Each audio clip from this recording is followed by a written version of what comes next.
Good morning, guys. Today we're going to be making 2 loaves of sourdough bread. And I fed my starter yesterday. It is at peak and ready to use. Okay, I got my kitchen scale. I'm going to set that at grams. I'm going to level it out. And then I have a jar of lukewarm water. You want it room temperature, otherwise it can kill the starter.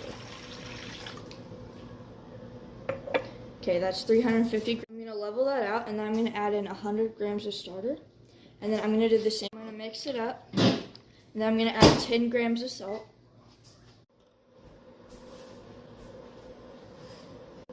Then I'm going to mix that up.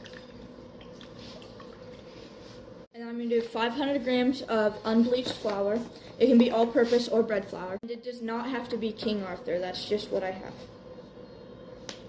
I'm going to mix this one till it's a shaggy dough, and then I'm going to let it rest while I mix the other one up.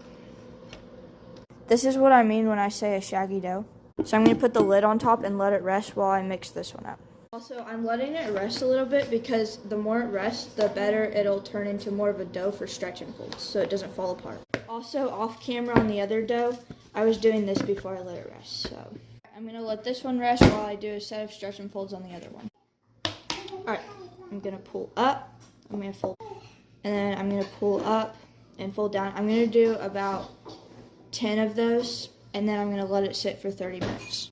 Alright, I'm going to let this rest for about like 20 minutes because I don't have time for 30 minutes. And I'm going to do the same with this one. Be rough with your dough. If you're too gentle with it, it doesn't form right. A lot of people say to be gentle, but I've had more luck with being more rough with it. So when you bring it up, wiggle it, and it actually stays together way better. I have a 20-minute timer on these, so I'm going to let them sit.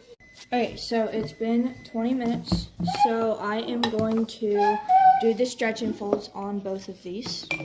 I'm also going to get my hands wet. I'm going to get under it, I'm going to pull up, and you can see how it's formed a dough more. I'm going to do that with both of them, and then I'm going to let them bulk from it.